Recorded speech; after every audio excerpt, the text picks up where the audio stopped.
தோழர்களே, என் தமிழக சொந்தங்களே, உங்கள் அனைவருக்கும் எஸ்ஜே வெப் டிவியின் இன்றைய தின வணக்கங்கள்.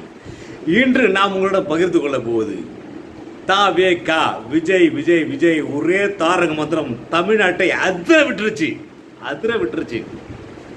இதுவரைக்கும் புரட்சி தலைவர் எம்ஜிஆர் கூட இப்படி ஒரு வெற்றியை பெறல.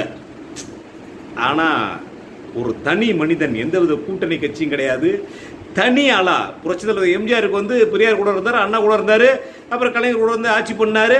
இப்படி அவருக்கு ஒரு அரசியல் வரலாறு இருக்கு.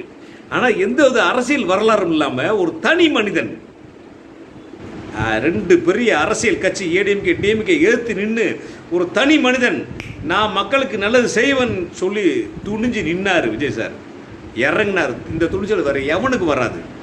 இறங்கி அடிச்சு நின்னார். இன்னைக்கு தமிழ்நாட்டின் முதலமைச்சர், மிகப்பெரிய ஆளுமை. ஆனால் விஜய் சார் அவருடைய டெடிக்கேஷன், மிகப்பெரிய டெடிக்கேஷன். எந்த விஷயத்தில் இறங்கினாலும் அந்த விஷயத்தை டெடிகேட் பண்ணி 24 மணி நேரமும் அதுக்குள்ளேயே இருப்பார். நான் அவர் கூட 30 வருஷம் அவர் கூட இருந்திருக்கேன். உதவி இயக்குநராக இருக்குது. அவங்க அப்பாட்ட உதவி இயக்குநராக இருக்கும் போதுலேருந்து அவர் கூட ஒன்றா சேர்ந்து பல விஷயங்களை அவர் கூட நான் பகிர்ந்திருக்கேன்.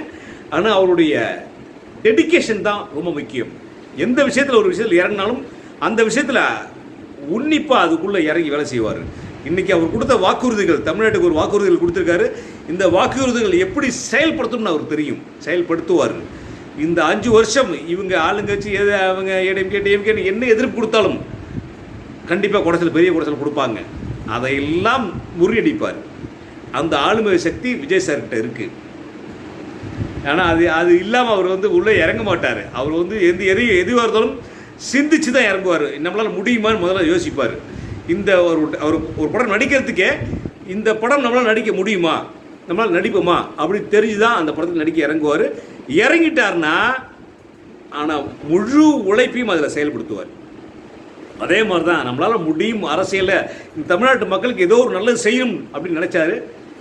தமிழ்நாட்டு மக்களுக்காக இறங்கிட்டார். அதுக்கான முழு டெடிக்கேஷன் போட்டார். இதுவரைக்கும் ஒரு ப்ரெஸ் மீட் இல்லாமல், ஒரு தமிழ்நாடு ஃபுல்லாக பிரச்சாரம் செய்யாமல், ஒரு முகத்தை, அந்த அழகான ஒரு முகத்தை மட்டும் வச்சுக்கிட்டு ஓட்டு வாங்கியிருக்காருன்னா எவ்வளோ பெரிய விஷயம். உலக வரலாற்றில் இது முதல் முறை. மிகப்பெரிய ரெக்கார்டு.